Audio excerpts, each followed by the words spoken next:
E aí, gente, mais um vídeo aqui do nosso canal. Se vocês gostarem, deem um joinha, compartilhem com seus amigos, se inscrevam no nosso canal, ativem as notificações ali naquele sininho, que aí vocês nunca vão perder as nossas publicações. Bem, o assunto de hoje é sobre inflação. E o que significa inflação, né? Vocês ouvem a todo momento assim, IPCA foi de tantos por cento, o IGPM foi de tantos por cento. E o que isso significa?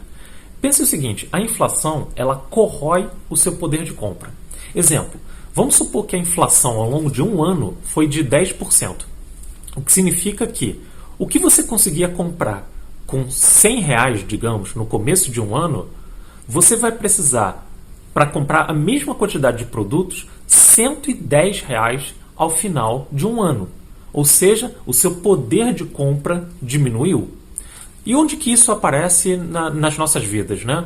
Vocês já repararam que quando chega ali dezembro, janeiro, ocorrem vários reajustes? Por exemplo, a escola lá da criança aumentou lá para tantos reais.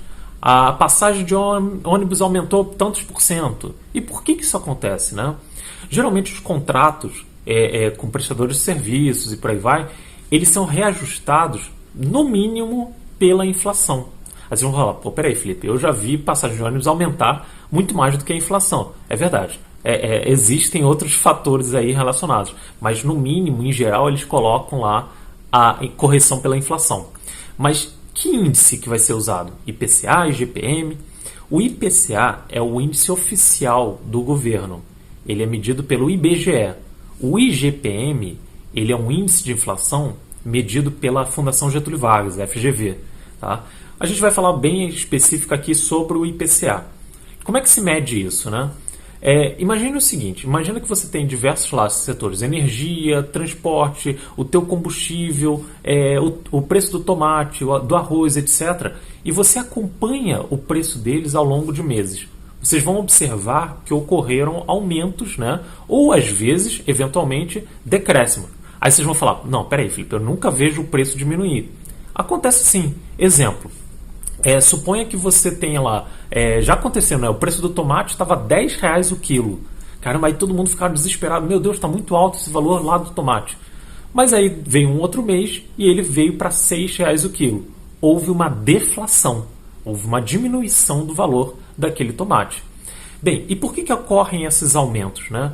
A inflação geralmente ela aumenta por algumas razões. Uma delas é a seguinte, suponha que a economia esteja muito bem, está todo mundo consumindo bastante, então a pessoa que tem lá um produto para vender, ela vê o seguinte, olha, tem gente comprando, tem gente comprando. Se eu aumentar aqui o preço, as pessoas vão continuar comprando. Então, legal, vou aumentar aqui meu preço, vou ter mais lucro e aí com isso o preço vai aumentando.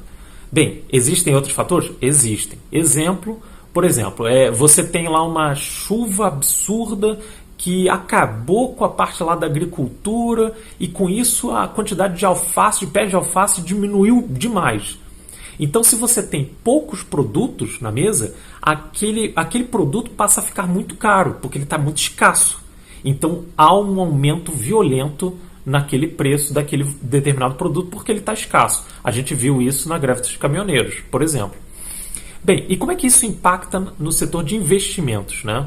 É importante a gente ter em mente o seguinte, existem duas maneiras clássicas de você perder dinheiro. Uma é quando você investe em algo que possui rentabilidade negativa. Ocorre. De fato, existem vários produtos que têm uma rentabilidade negativa. E a segunda clássica é a seguinte, é quando você investe em algo que ele nem sequer consegue acompanhar a inflação. Ou seja, a inflação ela é maior do que aquilo em que você aplicou. Exemplo, neste ano específico que a gente está falando, 2019, a poupança está perdendo da inflação. Então, quem investiu na poupança no começo desse ano está perdendo dinheiro porque a inflação foi maior do que a poupança. Então, o que a gente vai tentar nos investimentos, regra básica, é, pelo menos, vencer a inflação. É possível? Claro que é. Existem vários produtos que justamente conseguem vencer a inflação.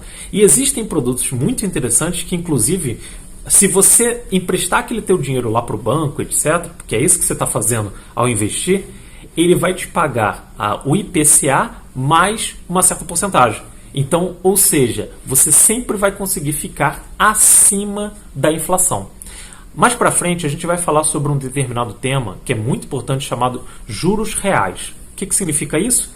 É o que você possui lá de rentabilidade num determinado produto, menos a inflação. Aquilo ali foi o ganho real que você teve ao aplicar seu dinheiro. Tá certo? No próximo vídeo, a gente vai falar sobre a taxa de juros do Brasil, que é a taxa Selic, e a gente vai falar sobre CDI e por que ele é tão importante, por que ele é uma referência tão grande na hora de a gente optar por um determinado investimento. É isso aí, gente. Valeu, obrigado, até a próxima vez. Tchau, tchau.